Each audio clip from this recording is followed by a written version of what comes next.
প্ৰশ্ন, ছোৱালীক প্ৰথমবাৰ সম্ভোগ কৰিলে কিয় ভাল লাগে? উত্তৰ, কাৰণ প্ৰথমবাৰ যৌনি টাইট হৈ থাকে, সেইবাবেই কৰি ভাল লাগে। এজনী ছোৱালীৰ কিমান বছৰ বয়সত সম্ভোগ কৰিবলৈ প্ৰায় উপযুক্ত হয়? 16 বছৰ বয়সৰ পৰা প্ৰায় সম্ভোগ কৰিবলৈ উপযুক্ত হয়। ছোৱালীৰ দুটা টিপিলে কি হয়?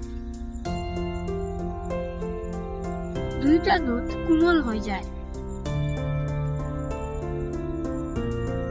ছোৱালীক কেনেকৈ কৰিলে বেছি ভাল লাগে?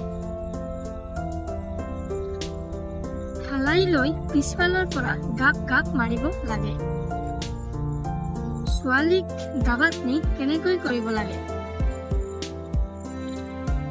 ওপৰত উঠি লৈ জকটা মাৰি মাৰি কৰিব লাগে। বোৱাৰীটোক ভাল লাগে কৰিব পাৰিলে ভাবে নেকি? বোৱাৰীক কৰিবলৈ হলে প্ৰথমে তেওঁৰ লগত খাতিৰ কৰিব লাগিব। ভিডিঅ'টো চোৱাৰ বাবে ধন্যবাদ।